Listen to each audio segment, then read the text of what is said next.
ഒരു കഷ്ണം തുണി എടുക്കുക, അതിൻ്റെ രണ്ട് സൈഡും അടിച്ചെടുക്കുക. അതിനുശേഷം പോക്കറ്റിൻ്റെ അളവെടുക്കുക. പോക്കറ്റ് മുകളിലേക്കും താഴേക്കും കണക്കിന് അളവെടുക്കുക. അതിനുശേഷം അളവിനനുസരിച്ച് മൂന്നാമത്തെ വശം അടിച്ചു കൊടുക്കുക. അടിവശം ആ പോക്കറ്റിലേക്ക് തന്നെ വെച്ച് ഇതുപോലെ ഷേപ്പ് ചെയ്ത് വരച്ചു കൊടുക്കുക.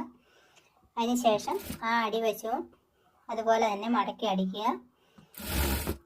അതിനുശേഷം ആ ഈ ഷർട്ടിൻ്റെ അകത്ത് ഉണ്ടാക്കിയ പോക്കറ്റ് ഷർട്ടിൻ്റെ അകത്ത് വെച്ച്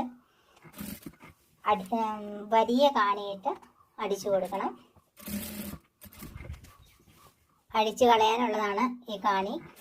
അതായത് യഥാർത്ഥ പോക്കറ്റ് ഇരിക്കുന്ന വശത്തു നിന്ന് തന്നെ പുറത്തോടെ നമുക്ക് ഭംഗിയായിട്ട് ഉള്ള അടുപ്പേക്കൂടെ തന്നെ അടിച്ചു കൊടുക്കാം. ഇങ്ങനെ അടിച്ചെടുക്കുമ്പോൾ അകത്തൊരു പോക്കറ്റ് വെച്ചതായിട്ട് ഒരു കാരണവശാലും അറിയില്ല. ഇങ്ങനെയാണ് ഷർട്ടിനകത്ത് വൃത്തികേടുകളൊന്നുമില്ലാതെ ഭംഗിയായിട്ട് പോക്കറ്റ് വെച്ച് കൊടുക്കുന്നത്. അല്ലാതെ വെക്കാൻ അറിയാവുന്നവർക്ക് വെക്കാവുന്നതാണ്. ഇത് അറിയാൻ വയ്യാത്തവർക്കും ചെയ്യാൻ ബുദ്ധിമുട്ടുള്ളവർക്കും ഇങ്ങനത്തെ രീതി ഉപയോഗിക്കാവുന്നതാണ്. വീഡിയോ ഇഷ്ടപ്പെട്ടാൽ ലൈക്കും സപ്പോർട്ടും ചെയ്യണേ.